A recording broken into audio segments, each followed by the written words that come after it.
E vamos de mais um relato sobrenatural. Esse relato hoje eu achei muito chocante, muito louco, gostei demais. Não esquece de me seguir, compartilha, republica, coloca nos favoritos, manda aqui também o seu relato, manda aqui, deixa aqui, compartilha e comenta bastante o que você achou da história e deixa de enrolação. Vamos pro relato. Cara, tem uma coisa que aconteceu comigo no hospital que até hoje eu não consigo explicar. E olha que eu trabalho como maqueiro há mais de 10 anos, já vi de tudo, mas essa noite foi diferente. Era uma terça-feira, plantão tranquilo, madrugada arrastada. Me chamaram para buscar um paciente no quarto 207. Um senhor chamado Álvaro. Peguei a ficha, tudo certo. Quando cheguei lá, ele estava sentado na maca, arrumadinho, olhando para mim com um sorriso calmo, me cumprimentou. Boa noite, meu filho. Obrigada por vir me buscar. Achei estranho, sabe? Porque geralmente os pacientes estão abatidos, nervosos, mas ele parecia em paz. Fomos conversando pelo corredor. Ele me perguntou se eu acreditava em vida após a morte. Disse que tinha sido professor, que amava ensinar, mas que sentia que já tinha cumprido toda a sua missão. Cara, ele falava com uma serenidade que me dava até arrepio. Chegamos no setor de exames. Fui entregar a ficha para a enfermeira e ela olhou para mim com uma cara estranha. Disse, você trouxe quem? Eu falei, o senhor Álvaro do 207. Ela empalideceu-se e ficou branca como a parede.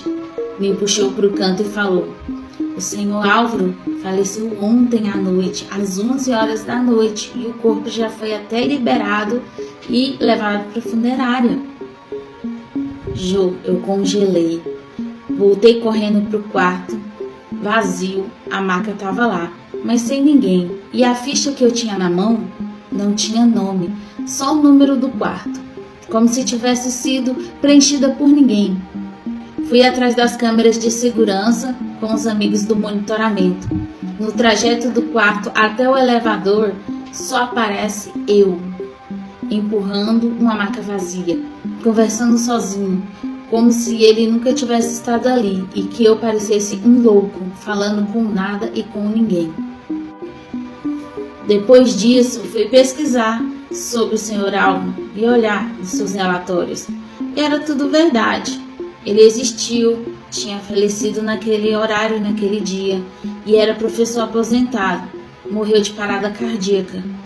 E no prontuário dele tinha essas anotações e a sua foto, que foi aí que eu realmente compadeci e vi que era a mesma pessoa que eu tinha visto. Era o mesmo rosto, era a mesma pessoa, e isso me deixou chocado.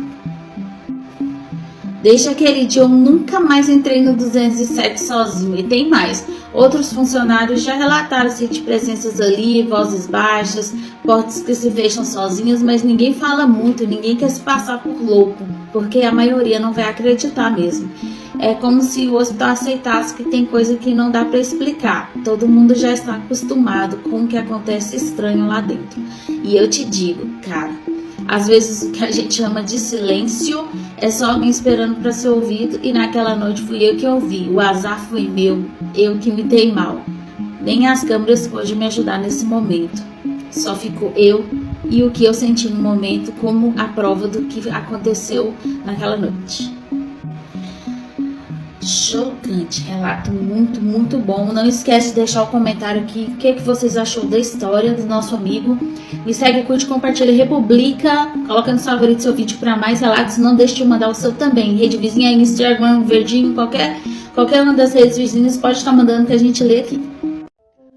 O tema do nosso relato sobrenatural de hoje é o livro que nunca deveria ter sido aberto. E não esqueça das tarefinhas de me seguir, compartilhar, republicar, colocar nos favoritos, mandar o relato de vocês tanto aqui e na rede vizinha também. Pode deixar lá, os que já me conhecem na rede vizinha, ou deixar aqui também que a gente vai ler nos relatos para vocês. Vou recebendo, vou repassando, vou arrumando para vocês. E não esquece, muito like, deixar comentário. Esse relato ele é um pouco grande, mas creio que compensa muito, vale muito a pena porque é muito bom. Meu nome é Rafael. Tenho 34 anos e o que eu vou te contar aconteceu entre setembro de 2018 e janeiro de 2019, em Anápolis, Goiás. Não importo de divulgar o local. Se vocês acham que magia negra é só superstição, talvez mude de ideia bem rápido. Ai, meu Deus. Meu avô Joaquim faleceu em agosto de 2018. Ele era um homem muito reservado, evangélico, fervoroso, mas tinha um quarto na casa que ninguém podia entrar. Era trancado com chave. Minha avó, Dona Lourdes, dizia que aquele cômodo devia continuar fechado, que ele guardava coisas que não eram de Deus, e ela era muito brava com isso. No dia 12 de setembro, enquanto limpava a casa, encontrei a chave. Era pequena, de ferro envelhecido. A curiosidade me venceu. Abri o quarto. O cheiro era forte, mofo, madeira velha e algo que eu não conhecia e nem conseguia identificar. Tinha uma mesa coberta por um pano preto, velas derretidas, um crucifixo quebrado e um livro grosso, encapado em couro escuro. Quando tirei o pano, li o título, O Grimório de Abramelin. Ou é Abramelin. Eu já tinha ouvido falar. Dizem que é um dos livros mais perigosos da magia, que ensina como invocar o anjo guardião, mas também como controlar demônios, que exige meses de preparação espiritual, mas também dizem que quem abre o livro sem preparo paga um preço. Naquela noite, lá pro dia 13 de setembro, eu folheei o livro. Vi símbolos estranhos, quadrados mágicos, orações em línguas misturadas. Uma página estava marcada com um fio de cabelo preso entre as folhas. Era um ritual de proteção. Parecia simples. Eu pensei, não custa tentar. Acendi uma vela branca, desenhei o símbolo com carvão. Vocês nunca têm jeito, né? Vocês têm que ir lá testar. Li as palavras em voz alta e aí o quarto ficou gelado. A vela apagou sozinha e eu ouvi 3 batidas na porta da sala, mas eu morava sozinho. Mas eu ainda morava só, ainda fui fazer sozinho. Tava com vontade mesmo. Nos dias seguintes, coisas estranhas começaram a acontecer. A TV ligava sozinha de madrugada, o espelho do banheiro ficava embaçado, como se alguém tivesse passado os dedos nele na fumaça. Como quando a gente toma o banho e fica o vapor no vidro, eu creio que ele quis dizer assim, quando a gente passa o dedo naquela fumaça do espelho. E uma vez apareceu tipo como uma mancha de uma boca, tipo, colocou a boca no espelho, acho que quis dizer. Comecei a ter pesadelos com um homem encapuzado, segurando o livro e me olhando sem rosto. Acordava com arranhões nos braços e o mais estranho, o livro mudava de lugar. Eu deixava no quarto, aparecia na cozinha. Eu trancava o quarto e estava ele lá na sala. Passado para o dia 5 de outubro, eu fui até a livraria mística no centro de Anápolis para tentar entender o que era aquele livro. O dono, seu Elias, olhou para mim e disse: você abriu um portal. Esse livro não é só papel, ele é um objeto vivo e agora ele quer você. Ele me explicou que o Grimório de Abramelin é como uma chave, que cada ritual feito sem preparo é como abrir uma porta que não se fecha. E que algumas versões do livro são amaldiçoadas, escritas com sangue, enterradas em cemitérios, usadas em pactos reais e etc. Então, fui até um terreiro em Aparecida, de Goiânia. Lá, conheci Mãe Celina, uma senhora de 68 anos, firme e direta. Ela me recebeu em silêncio, acendeu uma vela preta e começou a rezar. Depois olhou para mim e disse: você não precisa enterrar o livro, você precisa enterrar o que ele abriu em você. É só pior, hein? Fizemos um ritual de corte. Ela usou pólvora, azeite de dendê, rezas e iorubá. Eu vomitei durante o ritual e no final ela disse: agora você está livre, mas nunca mais toque em nada que não entende. Enterrei o livro num terreno baldio entre Aparecida de Goiânia, nas proximidades da GO 020. Usei carvão, sal grosso e uma cruz de madeira. Achei que tudo tinha acabado. Só que lá para época de dezembro, recebi uma caixa sem remetente. Dentro, o mesmo livro, com uma página nova marcada, um ritual de reconexão, como se ele quisesse voltar. Ah, não, aí você já recebeu um trem aí, já ficou mais grave ainda. Recebeu um trem sem remetente e o livro lá. Aí já não dava, eu já me mudava do país. Comecei a ter lapsos de memória. Perdia horas, sentia como se estivesse sendo observado. E uma noite vi uma sombra parada na porta do quarto, alta e imóvel. Quando acendi a luz, não tinha nada, mas parecia que tinha ficado uma mancha no chão com um símbolo desenhado. Eu limpei e nem dei moral. No outro dia eu fui até a igreja São Judas Tadeu, no setor Pedro Ludovico. Pedi ajuda na época a um padre que tinha. Ele me ouviu, rezou comigo e disse: algumas coisas não são do nosso mundo, mas Deus não abandona quem busca luz. Na virada do ano, dia 1º de janeiro de 2019, eu acordei de madrugada com um cheiro de vela queimada. O livro estava em cima da minha cama, mas eu juro por tudo, é sério, não é mentira, eu não trouxe ele de volta. Naquela noite fiz algo que nunca imaginei, queimei o livro. Usei álcool, sal grosso e carvão. O fogo demorou para pegar, mas quando pegou, ouvi um grito que não saiu da minha garganta, saiu do ar.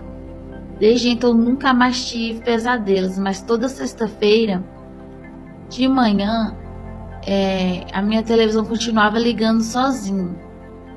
E só tinha estática, apenas estática. Hoje eu moro em outro lugar, graças a Deus. Tenho uma vida tranquila. Mas deixo um copo com sal grosso na porta, não por superstição, mas porque eu sei que tem coisas que não podem ser desfeitas. Se a gente encontrar uns livros desses, não abra, porque nem por curiosidade, porque o que a gente não entende, não temos o que mexer. Porque tem páginas que foram feitas para não ser lidas, e eu não esqueço aquele grito, aquele gemido de dor e de contorção quando eu queimei aquele livro e quando ele voltou. E isso ninguém vai saber explicar. Realmente. Que relato. Que muito... É um bom aviso.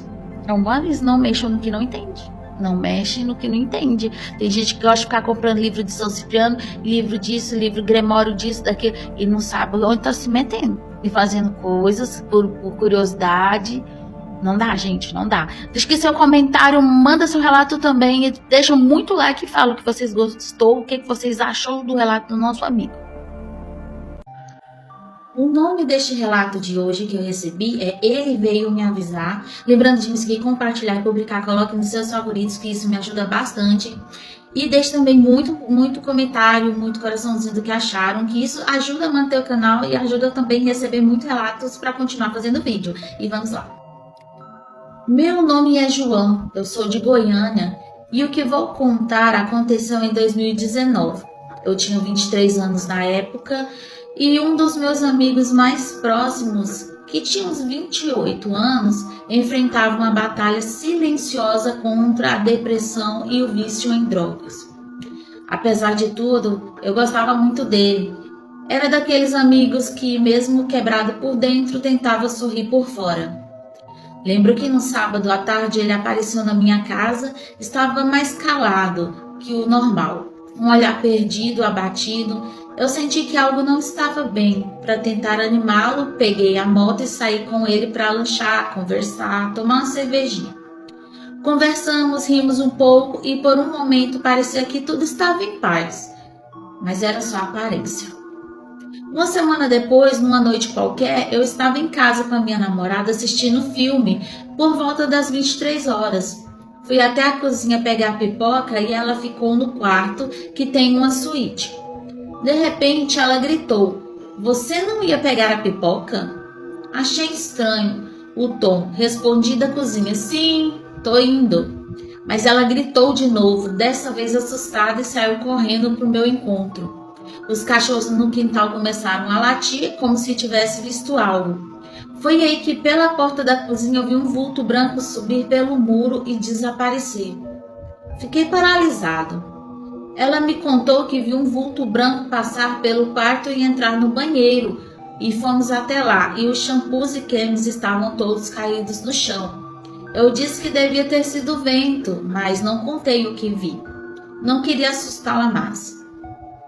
Na manhã seguinte, bateram na minha porta com uma notícia que me gelou por dentro. Meu amigo havia tirado a própria vida na noite anterior, por volta das 21 horas. Usou uma corda. Disseram que a cena era horrível. Olhos abertos, língua para fora.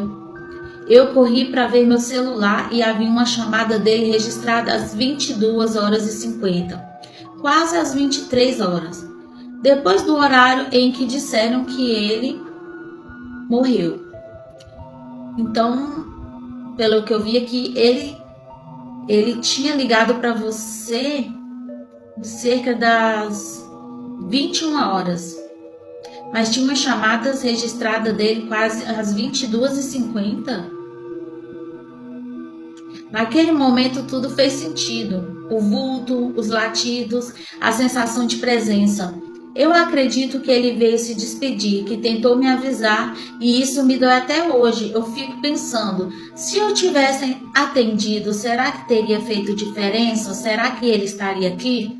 Mas quando eu relembrei os detalhes, percebi que o horário da ligação não bate com o da morte. E isso me fez acreditar que, de alguma forma, sua alma ainda vagava. Talvez em busca de paz, talvez em busca de mim, porque como após a morte conseguiu ter uma ligação às 22h50, se os médicos informaram que foi às 21 horas o horário do óbito.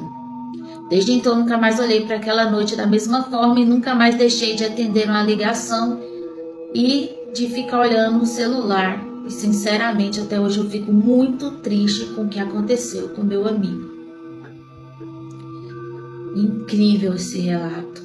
E muito, muito estranho, porque assim, realmente bate às 21 horas o diagnóstico do óbito e às 23 horas praticamente uma ligação dele. Então, não, muito incrível. Se você tem um relato igual, pode estar mandando. Deixa aqui nos comentários o que acharam deste relato também.